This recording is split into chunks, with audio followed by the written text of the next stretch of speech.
saber que etimológicamente la palabra utilidad proviene de utilis, que significa usar, servirse de o poder ser usado para algo.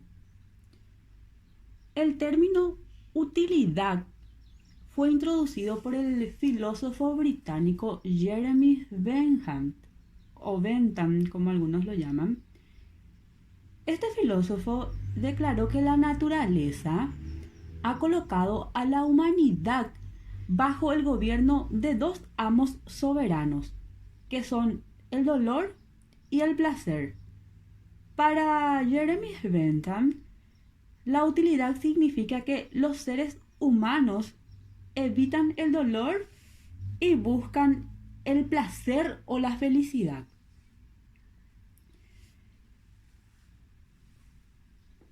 Los economistas modernos llaman utilidad a la clasificación en orden de preferencia. Dando un breve ejemplo, podemos decir que un sujeto llamado Juan prefiere la canasta A sobre la canasta B. O sea, hay dos canastas, canasta A, canasta B. La canasta A tiene una utilidad más alta para Juan que la canasta B, que significan lo mismo.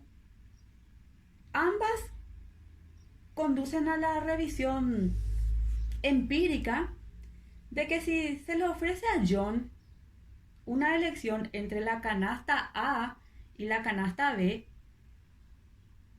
cada una disponible de manera gratuita o al mismo precio, entonces para Juan, en relación o en virtud a que la canasta A tiene mayor utilidad, lógicamente que Juan va a optar por la canasta A.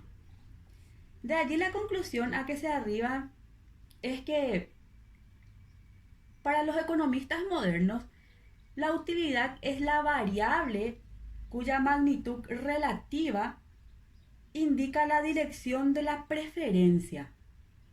Al encontrar la posición que más se prefiere, se dice que el individuo maximiza la utilidad. Ahora sí, vamos a hablar del concepto de la utilidad. Y antes de hablar del concepto de utilidad, debemos recordar que deben concurrir simultáneamente, o sea, al mismo tiempo, tres requisitos para caracterizar los bienes económicos. El primer requisito es que debe de existir una necesidad humana. Un segundo requisito es la existencia de la escasez del bien. Y el tercer requisito es la disponibilidad del bien.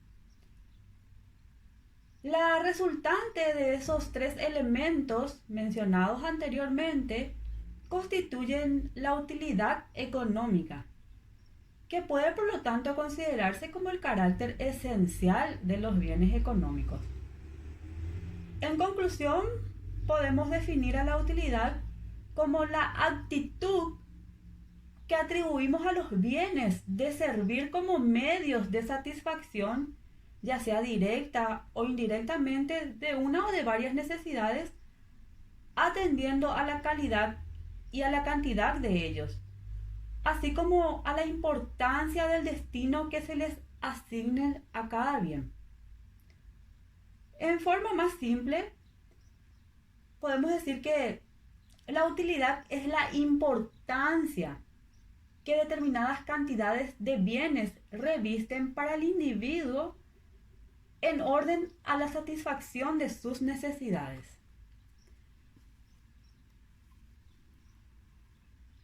Ahí está en pantalla el concepto breve de lo que es la utilidad. Les dejo un rato ahí por si quieren copiarlo. Pueden pausar el video, hacer un screen. Esto ya les sirve como resumen para realizar la tarea, el trabajo que les voy a enviar en la plataforma.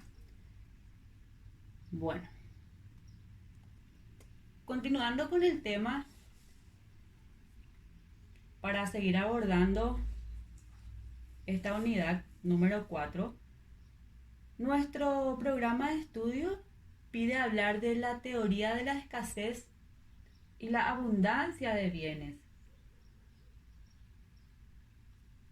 Esta teoría de la escasez ha definido a la economía como la ciencia que tiene por objetivo o por objeto la administración de los recursos escasos, de aquellos recursos escasos de que se disponen en las sociedades humanas.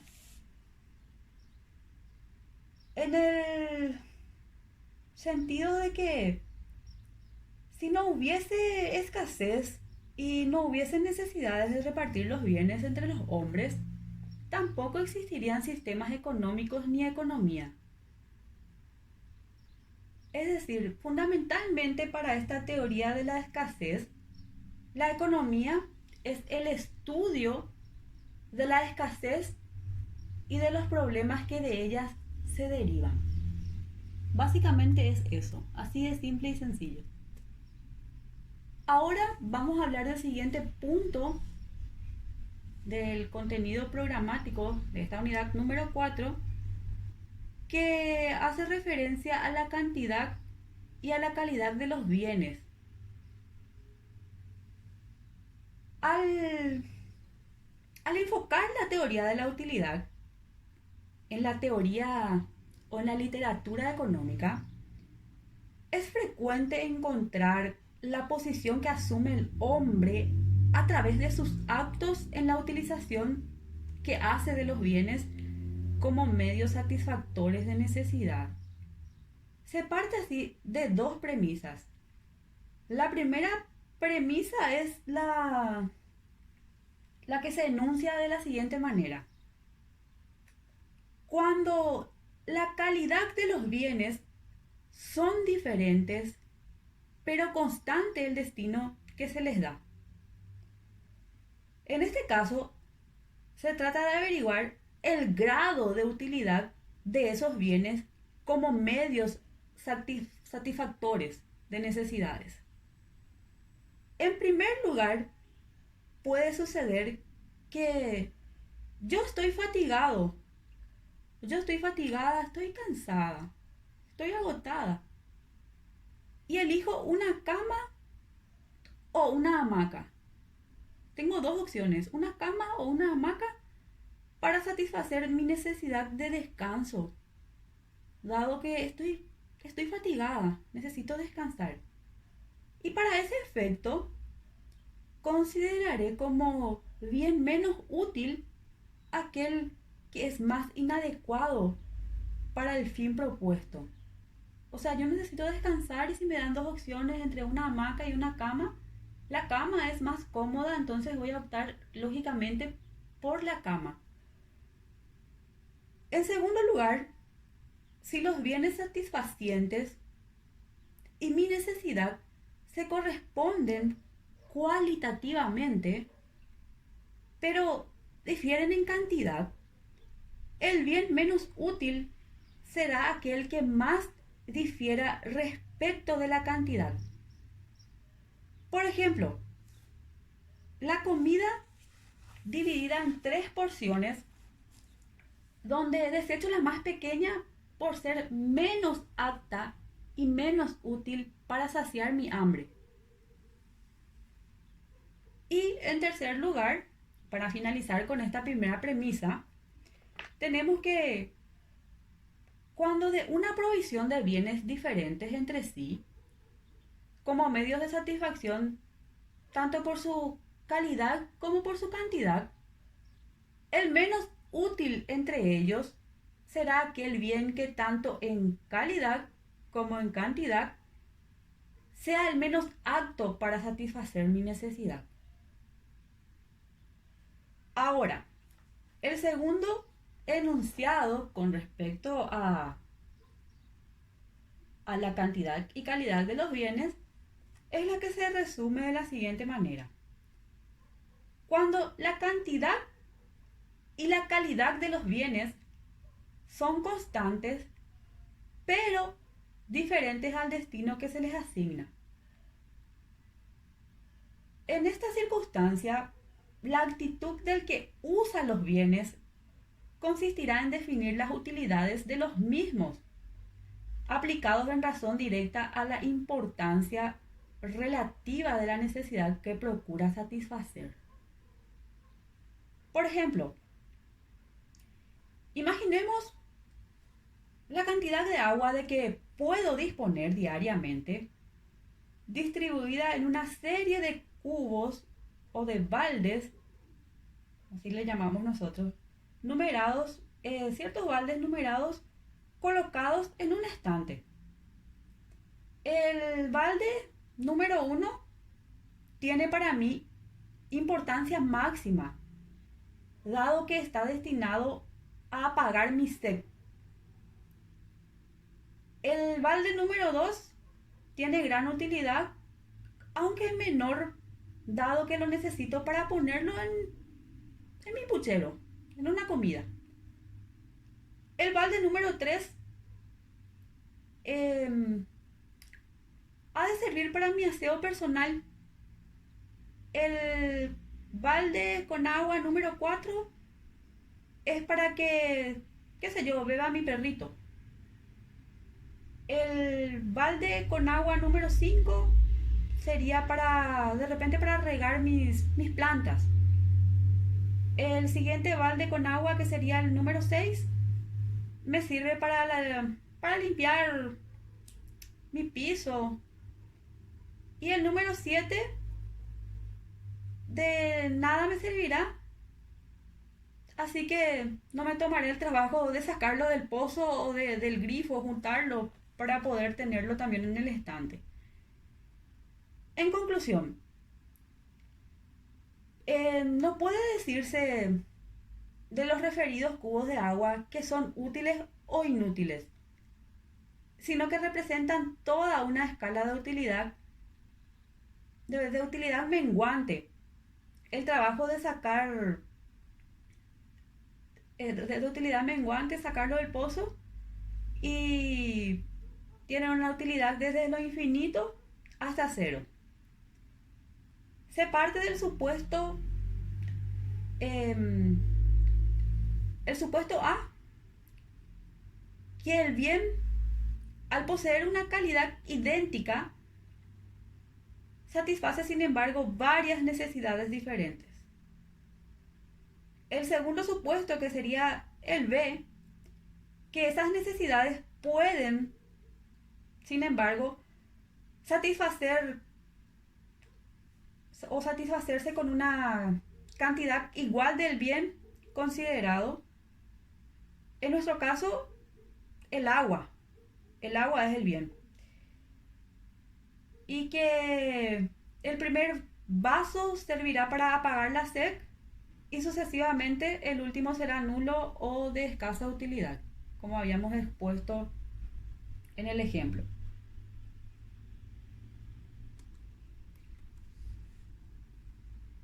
La teoría marginalista. Esta teoría marginalista, también llamada utilidad final, tiene una relación estrecha con la teoría del valor. Al analizar las formas de gradación que se le confiere a los bienes, a la menor utilidad que la provisión de los mismos tienen en importancia a las necesidades por satisfacer, se le da el nombre de utilidad final o marginal.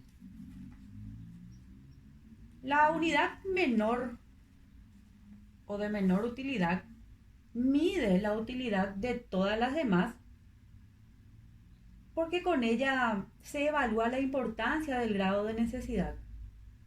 Por ejemplo, un sujeto tiene 3 kilogramos del mismo tipo de trigo. El trigo A, B y C. El kilo de trigo A sirve para su alimentación. El kilo de trigo B sirve para sus plantaciones y el kilo de trigo se sirve para el forraje de sus animales. Supongamos que se perdió 1 kilo de los 3 kilogramos de trigo. En este caso, ¿cuál es el kilogramo de mayor utilidad? El de mayor utilidad es el kilogramo que sirve para la alimentación. Entonces, perdido 1 kilogramo de los 3, el sujeto deja de satisfacer el de menor importancia para poder atender las de mayor importancia, que son las de plantaciones y forrajes. El de menor importancia es la de plantaciones y forrajes. Y la de mayor importancia, la destinada a la alimentación. En síntesis, en una colección de bienes del mismo tipo, el valor de cada unidad de esos bienes está dado por la unidad de menor utilidad. Y eso ocurre porque cualquiera de las unidades de esa colección pueden ser sustituidas por esa última unidad. Y a esta última dosis disponible del bien útil es lo que se le llama utilidad final o utilidad marginal. Ahora sí, vamos a pasar, esta ya es la última diapositiva.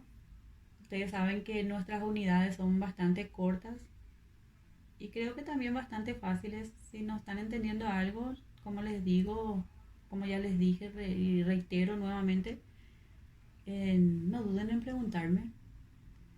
Vamos a aclarar lo que no se está entendiendo. Y bueno, vamos a hablar ahora del valor económico. Vamos a dar una noción breve acerca de lo que es el valor económico. El valor económico es para la economía lo que el alma es para el cuerpo humano. La teoría del valor hay una teoría del valor del trabajo. Ahí encuentran en pantalla teoría del valor trabajo. Y tenemos que hablar al respecto diciendo que Adam Smith, ya hablamos también de Adam Smith en la unidad 1, decía que el trabajo necesario para la producción o la adquisición de un objeto determina su valor de cambio. Según esta teoría, el valor de un bien se mide por la cantidad de trabajo que cuesta producirlo. El valor de un bien se mide por la cantidad de trabajo que cuesta producirlo. Y este costo de trabajo está representado por la fatiga, por la incomodidad que resulta para quien trabaja, para quien aplica el trabajo en producir bienes. Entonces, el valor para quien los posee o dispone de ellos o cambia por otros, es esa fatiga o esa incomodidad que puede ahorrarse o imponer a otra persona. De este modo, Adam Smith dice que lo que se compra con dinero o con bienes, se compra con trabajo. En cuanto a la paradoja del valor, tenemos que hablar también de esto. Envuelve una contradicción, dicen los economistas. Ellos expresan que la cantidad de bienes que se hallan a nuestra disposición le resta valor a dicho bien o dichos bienes. Por ejemplo, el primer par que se le entrega a un hambriento, la primera porción de una comida, posee la mayor utilidad, pero la segunda porción, la tercera, la cuarta y así sucesivamente va disminuyendo cada vez más hasta que el noveno, el décimo o el último es inútil al hombre. Pierde todo su valor.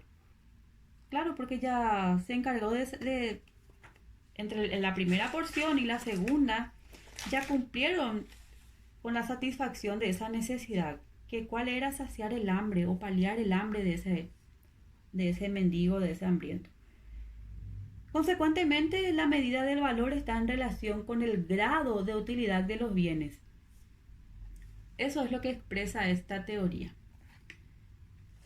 Y por último, tenemos que hablar de la teoría intermedia. La teoría intermedia sostiene que las controversias entre las teorías del trabajo y el valor-utilidad hicieron aparecer esta tercera teoría, cuyo mentor fue John Stuart Mill y fue profundizado por Alfred Marshall. John Stuart Mill decía en su libro Principio de Economía Política, para que una cosa tenga algún valor, en cambio son precisas dos condiciones. Primeramente tiene que tener algún uso, esto es que tiene que convenir a algún fin, satisfacer algún deseo. Por ejemplo, nadie pagará un precio o se desprenderá de alguna cosa que le sirva para algo para obtener una cosa que no le sirve para nada. Y en segundo lugar, la cosa no solo tiene que ser de alguna utilidad, sino que tiene que haber también alguna dificultad en obtenerla. Eso es lo que establece esta teoría intermedia. Bueno, aquí finaliza la unidad número 4. Las tareas, como siempre, en la plataforma. Hay un plazo para entregarlas y los que hacen dentro del plazo, lógicamente se llevan todos los puntos. Los que hacen fuera del plazo y me justifican, yo también considero como el mismo puntaje. Y lastimosamente los que no hacen la tarea, porque tengo gente que todavía no me envió nada, o lo hacen fuera de plazo sin justificativo, tengo que ser justa y lastimosamente no pueden llevar el mismo puntaje que los compañeros que sí hacen la tarea en el horario indicado. Bueno, eso nada más y que tengan muy buen resto de jornada.